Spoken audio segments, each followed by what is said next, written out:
அனைவரையும் நாளும் ஒரு திருக்குறள் என்ற இந்த நிகழ்ச்சியின் வழியாக சந்திப்பதில் மிகவும் மகிழ்ச்சி அடைகின்றேன். அன்னை தமிழை வணங்கி, ஐயன் திருவள்ளுவரை வணங்கி, சங்கத்தமிழ் இலக்கிய பூங்காவிலிருந்து சிவகாமி சண்முகம் கூறும் தமிழ் வணக்கம். இன்னைக்கு ஒரு கதை கேட்க தயாரா இருக்கீங்களா? இது நமக்கெல்லாம் தெரிஞ்ச கதை தான். ராமாயணத்துல ராவணன் அப்படிங்கிறவர் பாத்தீங்கன்னா இலங்கை வேந்தன்.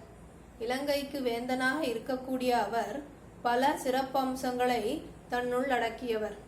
மண்டோதரிக்கு அன்பான கணவனாக திகழக்கூடியவர். தன்னுடைய உடன்பிறப்புகளான கும்பகர்ணன், விபீஷணன், சூர்பனகை இவர்களுக்கு அன்பான அண்ணனாக திகழக்கூடியவர். இவை எல்லாவற்றுக்கும் மேலாக சிறந்த சிவபக்தன். இப்பேற்பட்ட பெருமைகளை உடைய ராவணன் சீதையின் மீது ஆசை கொண்ட ஒரே காரணத்தினால் அவருடைய சிறப்புத்தன்மைகளை எல்லாம் இழந்து இழிவான நிலைக்கு தள்ளப்படுகின்றார். சீதையை பற்றி சூர்பனகை வந்து ராவணனிடம் கூறும் பொழுது ராவணன் எப்படியாவது சீதையை அடைய வேண்டும் என்ற எண்ணத்தோடு அவளை சிறையெடுத்து வருகின்றான். பிறகு அசோகவனத்தில் அவரை சிறை வைக்கின்றான். சீதையின் மனதை மாற்றுவதற்காக தினம் தினம் புது புது யுக்திகளை கையாளுகின்றார். சீதையை மிரட்டி பார்க்கின்றார், அன்பாக பேசி பார்க்கின்றார், அவரிடம் கோபம் கொள்கின்றார். பல ஆட்களை தூது அனுப்பி அவருடைய மனதை மாற்ற முயற்சி செய்கின்றார். ஆனால் எதுவும் பலிக்கவில்லை. இறுதியாக அவர் கையில் எடுத்த ஆயுதம் ராமபிரானின் உருவம்.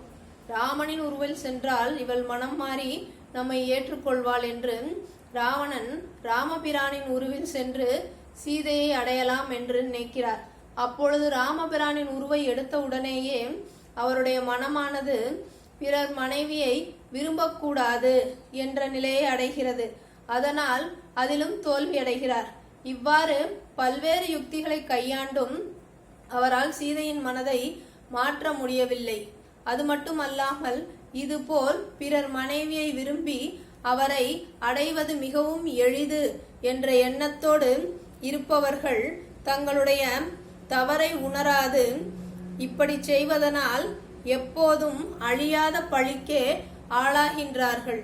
இதை உணர்த்தும் வகையாக நம்முடைய ஐயன் வள்ளுவன் அதிகாரம் 15 பிறனில் விழையாமையில் குறள் 145 இவ்வாறு கூறுகின்றார். எளிதன இல்லிரப்பான் எய்தும் எஞ்ஞான்றும் விழியாது நிற்கும் பழி. எளிதன இல்லிரப்பான் எய்தும் எஞ்ஞான்றும் விழியாது நிற்கும் பழி. அதாவது பிறர் மனைவியை தான் அடைவது எளிது என எண்ணி நெறி தவறிச் செல்பவன் எப்போதும் அழியாத பழியை அடைவான்.